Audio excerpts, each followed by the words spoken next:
Hi, I'm Kevin from Relax and Learn Guitar. Today's lesson is going to be an introductory lesson to playing bar chords, specifically the 6-string E-shaped bar chord that makes up the dreaded F chord. But as we'll learn, there's a lot more you can do with this shape of a bar chord than just play the F chord. It's going to help a lot to learn these concepts as you move through and learn how to play guitar. So a couple of things with bar chords. For this lesson, it would be helpful if you don't to go back and learn the names of the strings on the 6th string. So you have 6 strings, F, G, A, B, and so on. Because the cool thing with bar chords is you're just going to learn one shape of a bar chord today, but when you move it around the neck, you'll be able to play, lots and lots of different chords just by moving this shape. The reason it's called a 6-string bar chord, or 6 string, is because 6 strings are the root. So this is, the 6th string 1st fret's an F, 6th string 3rd fret's a G, 5th fret's an A, and so on. That's the root and the name of each chord. So we're going to kind of hang out here more like in the G area, and because we're playing this here on the 6th string 3rd fret, it's going to be a G major chord. I call it an E-shape bar chord because you're using the same E shape. If you know how to play an E-shaped bar chord or an E-shaped chord, you have your index finger on the 3rd string 1st fret, you have your middle finger on the 5th string 2nd fret, you have your ring finger on the 4th string 2nd fret. It's an E shape. That's kind of the first part. The other part is the bar. So a bar chord is when you're using your index finger to bar over an entire fret. So let's go here on the 3rd fret just because it's a little easier. You can do 5th fret if you want to. But with a bar chord, you're using your index finger and you're pressing down on all 6 strings at the same time. You want to be pretty close to the actual metal fret. So you can, what you're going to go toward is being able to ring out each string separately while you're playing this bar. You should be able to do that first of all. Doing that, sometimes folks will not have enough pressure. A common mistake I see is they'll have their finger too far up, like you're not wrapping it around. You want the top of your index finger to really kind of be just here at the, into the neck there. Otherwise, it's going to be hard to get enough pressure to sound all 6 strings. And while you're in this phase of kind of learning bar chords, you can also use your middle finger to kind of help apply some pressure and strength there if you need to. So that's kind of part 2. Now let's put those two things together. You have your bar chord. You're going to use your index finger and bar over all 6 strings of the 3rd fret. Then you're going to put an E shape in front of that bar chord. So to do that, it's basically playing your E-shaped chord without your index finger. You're going to use your middle finger here onto the 3rd string, 4th fret.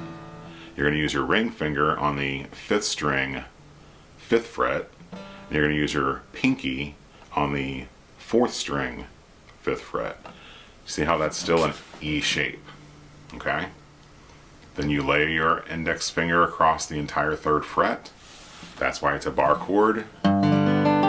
So when you're playing this chord, the string sounds that you're getting out of it, the bar is playing that 6th string.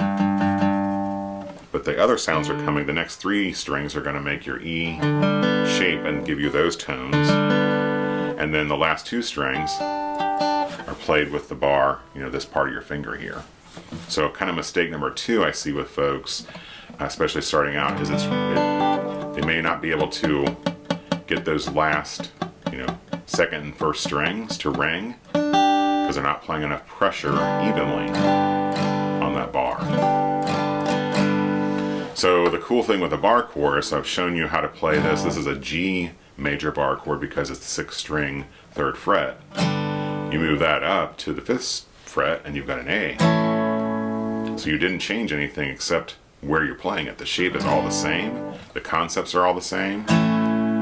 Just wherever you move that bar chord changes that name of that chord. So the F is obviously down here on the first fret. One thing I tell folks, especially starting out, is you'll notice on the frets of your guitar they get closer together as they move up the neck. So playing a bar chord up here is going to be easier than playing it down here. Another thing you can do is use a capo. You can capo the maybe the 5th fret, let's say.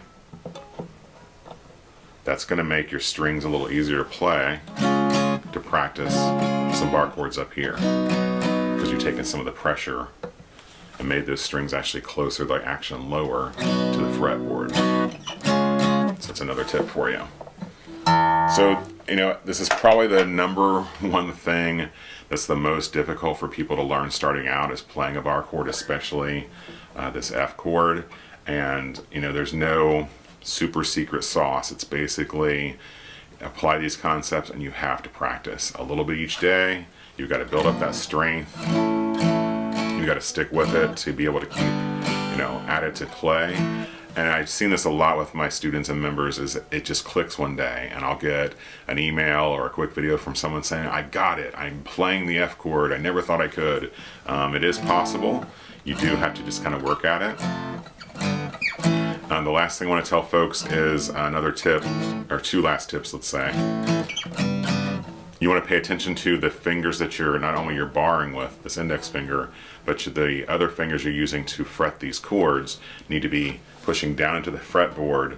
I see people kind of let them drag down a lot, and then you get this. You don't want that. So you want them nice and into the fretboard. And you want to apply pressure with your thumb on the back of your neck, kind of in the middle. You don't want to kind of be wrapping it around like this. You want to be able to get some good pressure down to play those bar chords. So, hope that helps you out. If you like this video, please press the like symbol. If you have not yet subscribed to the YouTube channel, please do so. I would appreciate it. And you can check out a link in the description to head over to relaxandlearnguitar.com and sign up for lessons to be sent right to your inbox. And you can be playing those bar chords before you know it. It is a lot of practice, but once you get it, it opens up a whole world of possibilities. So it's totally worth the effort. All right, I'll see you guys for the next lesson.